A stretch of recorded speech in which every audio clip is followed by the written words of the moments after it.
जय हिंद साथियों, good morning. मैं आपका दोस्त रोस्ट बिलास जैन स्वागत करता हूं आप सबका एसएलएच एकेडमी पर। दोस्तों, आज डेली करंट अफेयर्स की क्लास में आप सबका स्वागत है। और देवियों और सज्जनों, मेरा आप सबसे विनम्र अनुरोध है कि आप सब वीडियो को अंत तक बिना स्किप किए हुए पूरा मन लगा कर देखें। और वीडियो अगर आपको पसंद आए तो प्लीज़ वीडियो को लाइक करें, कमेंट करें, शेयर करें और चैनल को सब्सक्राइब करना बिल्कुल भी ना भूलें। आपका ज़्यादा समय ना लेते हुए देखते हैं आज का पहला प्रश्न। आज का पहला प्रश्न है, ग्रामीण भारत की 1 मिलियन महिलाओं की सहायता के लिए गूगल ने किस नाम नए प्लेटफॉर्म को लॉन्च किया है? आपके ऑप्शंस हैं: ए बीमैन शक्ति, बी बीमैन शक्ति नायक, सी बीमैन बिल बेब और डी बीमैन मिशन बेब। तो दोस्तों, आपको बता दें कि ग्रामीण भारत की 1 मिलियन महिलाओं की सहायता के लिए गूगल ने बीमैन बिल बेब नाम से एक नया प्लेटफॉर्म को लॉन्च किया है। दोस्तों, इसे खास तौर पर उन महिलाओं के लिए तैयार किया गया है जो एंटरप्रेन्योरशिप करना चाहती हैं। गूगल ने इसे वर्चुअल गूगल फॉर इंडिया कार्यक्रम के तहत लॉन्च किया। यह पोर्टल ग्रामीण महिला उद्यमियों को कम्युनिटी सपोर्ट, मेंटरशिप और एक्सेलरेटर प्रोग्राम में मदद करेगा। ये अंग्रेजी और हिंदी भाषाओं में है। तो दोस्तों, इसका आप सबसे मेनली किस कार्यक्रम के तहत लॉन्च किया गया, यह याद रखें, गूगल फॉर इंडिया कार्यक्रम के तहत लॉन्च किया गया। अब नजर डालेंगे दोस्तों गूगल की तरफ, तो गूगल के संस्थापक सर्गेई ब्रिन और लॉरी पेज दोनों थे, जिन्होंने 4 सितंबर 1998 को गूगल की स्थापना की थी। तथा इसका मुख्यालय देखें गूगल का, तो गूगल का मुख्यालय कैलिफोर्निया में है तथा गूगल के वर्तमान सीईओ सुंदर पिचाई हैं। देखते हैं दोस्तों आज का अगला प्रश्न है, प्रधानमंत्री नरेंद्र मोदी ने हाल ही में वीडियो कॉन्फ्रेंसिंग के माध्यम से भारत और किस देश के बीच मैत्री सेतु का उद्घाटन कर दिया है? आपके ऑप्शंस हैं: ए बांग्लादेश, बी नेपाल, सी चीन और डी पाकिस्तान। तो दोस्तों, आपको बता दें कि प्रधानमंत्री नरेंद्र मोदी ने हाल ही में वीडियो कॉन्फ्रेंसिंग के माध्यम से भारत और बांग्लादेश के बीच मैत्री सेतु का उद्घाटन कर दिया है। यह मैत्री सेतु भारत के त्रिपुरा राज्य और बांग्लादेश के बीच फैनी नदी के ऊपर बना है। तो दोस्तों, सबसे मेनली याद रखें कि कहाँ बना है, तो त्रिपुरा राज्य और बांग्लादेश के बीच में। और कौन सी नदी के ऊपर बना है मैत्री सेतु? तो फैनी नदी के ऊपर। राष्ट्रीय राजमार्ग और बुनियादी ढांचा विकास निगम लिमिटेड द्वारा 133 करोड़ रुपए की परियोजना लागत पर इसे पूरा किया गया। और 1.9 किलोमीटर लंबा यह पुल भारत में सबरूम को बांग्लादेश के रामगढ़ से जोड़ता है। तो कहाँ से कहाँ तक? भारत के सबरूम को बांग्लादेश के रामगढ़ से जोड़ता है। सबरूम त्रिपुरा में है, यह बहुत अच्छे से याद रखें दोस्तों। नजर डालेंगे बांग्लादेश की तरफ, तो जैसे हम देख सकते हैं भारत के पूर्वोत्तर में एक देश है बांग्लादेश। बांग्लादेश की राजधानी ढाका है, बांग्लादेश की मुद्रा टका है, बांग्लादेश के प्रधानमंत्री शेख हसीना जी हैं तथा राष्ट्रपति अब्दुल हमीद हैं। दोस्तों, अगर हम बांग्लादेश से जुड़े अन्य फैक्ट देखेंगे तो भारत के साथ सबसे लंबी अंतर्राष्ट्रीय स्थलीय सीमा साझा करने वाला देश बांग्लादेश ही है। और बांग्लादेश की अगर सीमा देखें अंतर्राष्ट्रीय, तो म्यांमार, भारत और बंगाल की खाड़ी से यह सीमा, इसकी अंतर्राष्ट्रीय सीमा लगती है। इसकी घोषणा देखें अगर दोस्तों, इस तरह स्थापना की, तो 26 मार्च 1971 को घोषणा हो गई थी। जबकि यह विजय दिवस अपना 16 दिसंबर 1971 से 16 दिसंबर को मनाते हैं बांग्लादेश वाले अपना विजय दिवस। दोस्तों, बांग्लादेश से जुड़े अन्य तथ्य बताएं परीक्षा के दृष्टिकोण से, तो बांग्लादेश में गंगा को पद्मा तथा ब्रह्मपुत्र को जमुना कहा जाता है। तो यह पूछे जाते हैं नाम, तो आप याद रखें कि गंगा को पद्मा और ब्रह्मपुत्र को जमुना कहा जाता है। दोस्तों, बांग्लादेश की राजधानी ढाका को मस्जिदों का शहर तथा रिक्शों की राजधानी, दो उपनामों से जाना जाता है। तो यह भी बहुत अच्छे से याद रखें कि मस्जिदों का शहर ढाका को कहा जाता है और रिक्शों की राजधानी भी ढाका को ही कहा जाता है।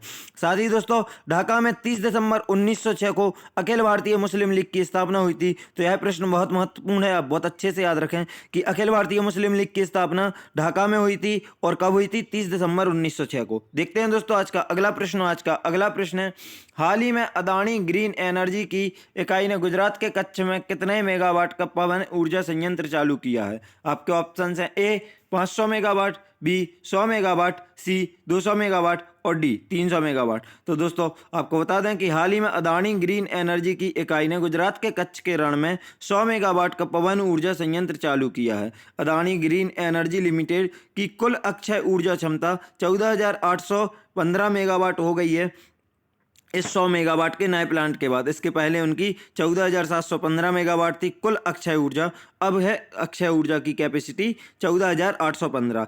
इसमें 11,470 मेगावाट ऐसी क्षमता है जिसके लिए ठेके दे दिए गए हैं और या फिर निर्माण के विभिन्न स्तरों पर हैं। देखते हैं दोस्तों आज का अगला प्रश्न है, पीवी सिंधु ने Swiss open super badminton tournament में कौन सा पदक हासिल किया है? आपके ऑप्शन है ए कांस्य पदक, बी स्वर्ण पदक, सी रजत पदक और डी इनमें से कोई नहीं। तो दोस्तों आपको बता दें कि पीवी सिंधु ने Swiss open super badminton tournament में रजत पदक हासिल किया है। महिला सिंगल्स फाइनल में सिंधु को विश्व की तीसरी वरीयता प्राप्त खिलाड़ी स्पेन की कैरोलिना मारिन ने पराजित किया। तो दोस्तों फाइनल किसने जीता स्विस ओपन का? आप यह भी याद रखें कि स्पेन की कैरोलिना मारिन ने फाइनल जीता है और सिंधु को हरा दिया, इसलिए सिंधु को रजत और उन्हें स्वर्ण मिला है। सिंधु ने सेमीफाइनल में डेनमार्क की मिया बिल्सफेल्ड को हराया था, तो उन्हें कौन सा मिला होगा? कांस्य मिला होगा। सेमीफाइनल में उनको हराया गया था। सिंधु 13 टूर्नामेंट के बाद पहली बार किसी प्रतियोगिता के सेमीफाइनल में पहुंची थी।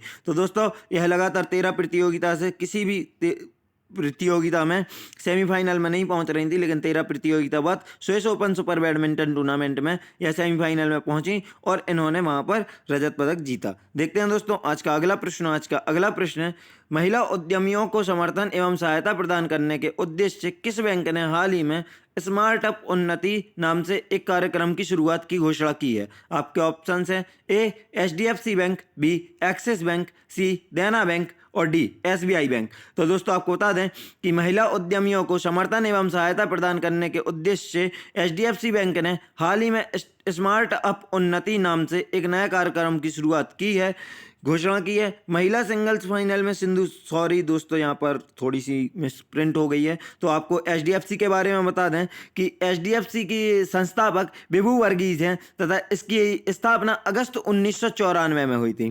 HDFC का मुख्यालय देखें अगर दोस्तों तो HDFC बैंक का मुख्यालय मुंबई में स्थित है तथा इसके वर्तमान चेयरमैन CM वासुदेव तथा वर्तमान प्रबंध निदेशक आदित्य पुरी हैं। देखते हैं दोस्तों आज का अगला प्रश्न है ऑस्ट्रेलिया की सरकार ने किस देश के साथ अपने रक्षा सहयोग को निलंबित कर दिया है? आपके ऑप्शन है ए नेपाल, बी रूस, सी जापान और डी म्यांमार। तो दोस्तों ऑस्ट्रेलिया की सरकार ने हाल ही में म्यांमार देश के साथ अपने रक्षा सहयोगों को निलंबित कर दिया है। यह निर्णय म्यांमार सरकार के तख्तापलट और म्यांमार में ऑस्ट्रेलियाई नागरिक को हिरासत में लेने के बाद के द्वारा लिया गया था। तो के बाद लिया गया था कि ऑस्ट्रेलियाई नागरिक को हिरासत में लिया और ये तख्ता पलट का तो आपने सुना ही होगा कि यहाँ की सेना ने तख्ता पलट कर दिया। दोस्तों आप देख रहे होंगे इतनी स्पीड में नॉलेज आपको पूरा दिया जा रहा है और समय नहीं लिया जा रहा, तो प्लीज़ फिर से एक बार रिक्वेस्ट करूंगा आप लोग लाइक करें, कमेंट करें, शेयर करें और चैनल को सब्सक्राइब करना बिल्कुल भी ना भूलें।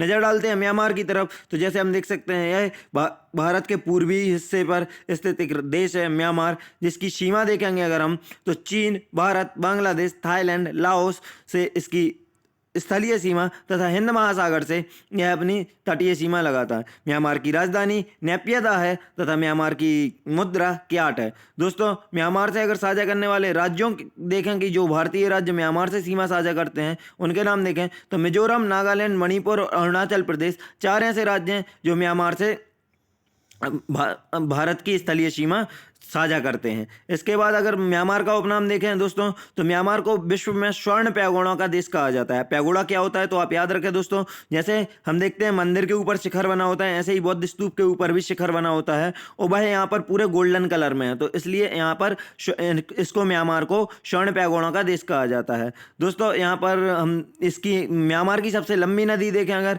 तो म्यांमार की यारबाड़ी नदी यहाँ की सबसे लंबी नदी है तथा यहाँ अंतर्राष्ट्रीय इकाई प्रणाली का उपयोग नहीं होता है। तो दोस्तों याद रखें कि म्यांमार एक ऐसा देश है जहां अंतर्राष्ट्रीय इकाई प्रणाली का उपयोग नहीं होता है। और भारत से अगर प्राकृतिक सीमा पूछी जाए कि कौन सी पहाड़ियां म्यांमार से भारत की प्राकृतिक सीमा बनाती हैं तो बहुत अच्छे से याद रखें दोस्तों, डबल स्टार मार्क कर लें कि कचन की पहाड़ियां भारत से प्राकृतिक सीमा बनाती हैं म्यांमार की, क्योंकि यह क्वेश्चन बार बार पूछा गया है और आगे भी पूछे जाने की यहाँ पर चांसेस हैं। देखते हैं दोस्तों आज का अगला प्रश्न है हाल ही में किस राज्य के मुख्यमंत्री ने अपने पद से इस्तीफा दे दिया है? आपके ऑप्शन है ए मध्य प्रदेश, बी उत्तराखंड, सी बिहार और डी महाराष्ट्र। तो दोस्तों आपको बता दें कि हाल ही में उत्तराखंड के मुख्यमंत्री ने अपने पद से इस्तीफा दे दिया है।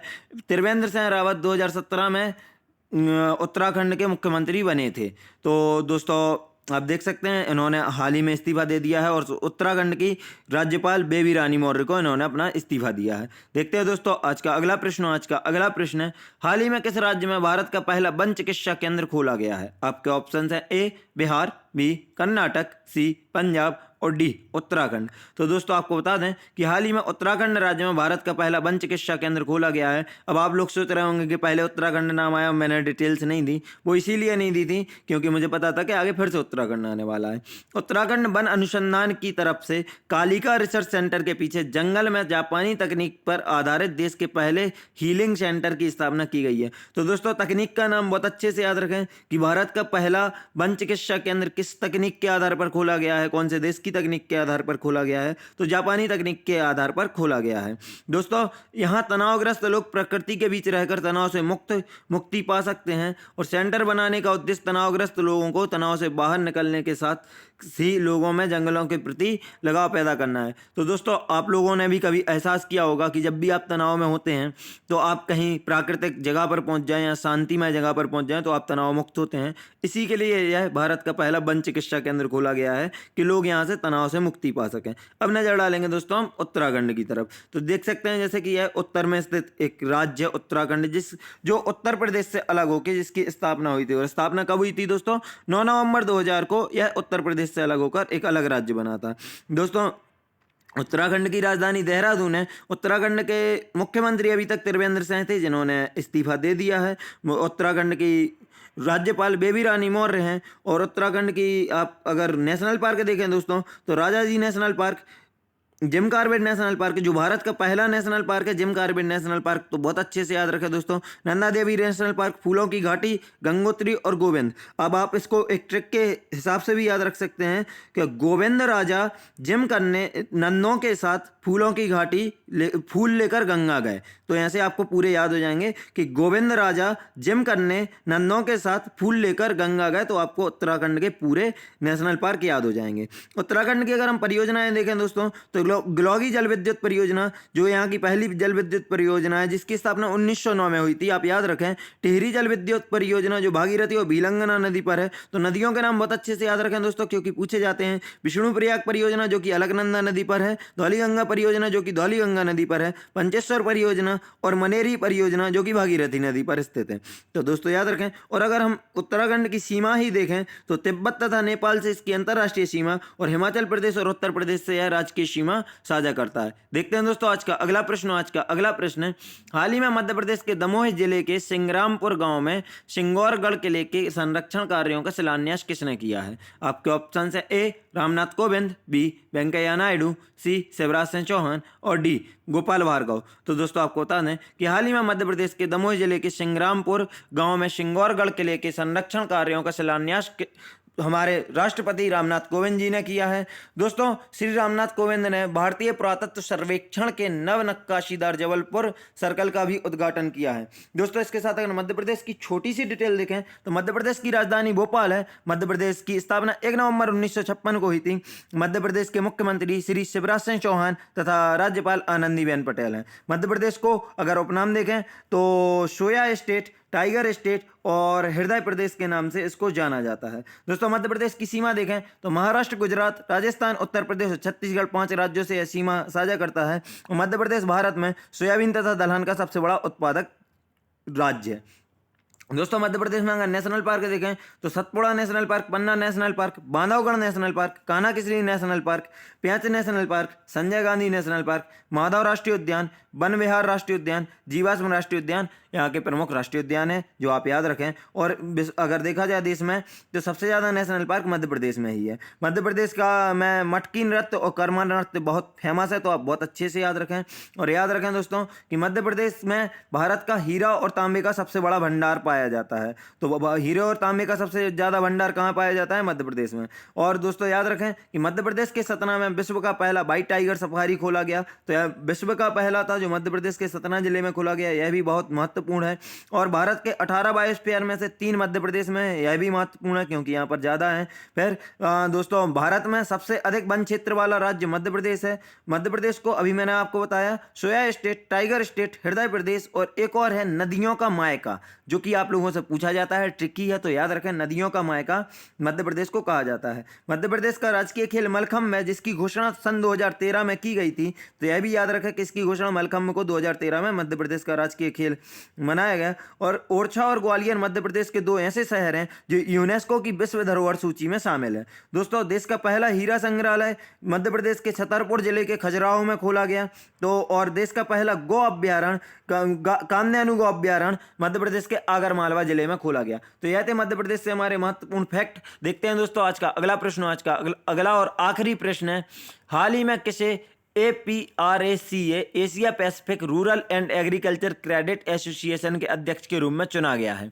आपके ऑप्शन है ए DPK गुणशेखरा, बी GR चिंताला, सी BS धनंजय और डी RL एंडरसन। तो दोस्तों आपको बता दें कि हाल ही में GR चिंताला को APRACA के अध्यक्ष के रूप में चुना गया है।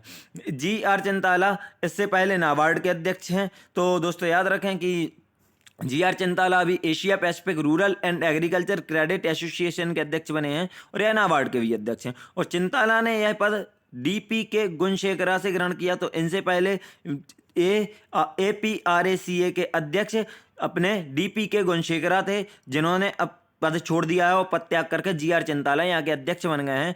और अपने DPK गुणशेखरा अभी वर्तमान में बैंक ऑफ सीलोन के मुख्य कार्यकारी अधिकारी भी हैं। देखते हैं दोस्तों, हमारी वीडियो यहीं समाप्त होती है। वीडियो को अंत तक देखने के लिए आप सबका धन्यवाद। अगर आपको वीडियो पसंद आई हो तो प्लीज़ वीडियो को लाइक करें, कमेंट करें, शेयर करें और चैनल को सब्सक्राइब करना बिल्कुल भी ना भूलें। अगर आप हमारी टीम से फेसबुक, इंस्टाग्राम या टेलीग्राम पर जुड़ना चाहते हैं तो आप हमारे डिस्क्रिप्शन बॉक्स से लिंक द्वारा जुड़ सकते हैं। अगर आपको इस क्लास की PDF चाहिए तो आप हमारे टेलीग्राम ग्रुप SLH अकेडमी को ज्वाइन कर सकते हैं। वीडियो को अंत तक देखने के लिए एक बार फिर से आपका धन्यवाद। और दोस्तों फिर से कहूंगा, अगर वीडियो आपको यूजफुल लगी है, इन्फॉर्मेटिव लगी है, नॉलेजेबल लगी है तो प्लीज़ वीडियो को ज़्यादा से ज़्यादा शेयर करें, क्योंकि आपका सहयोग ही हमारी मेहनत को सफल बना सकता है। वीडियो को अंत तक देखने के लिए एक बार फिर से धन्यवाद। जय हिंद, जय भारत, आपका दिन मंगलमय हो।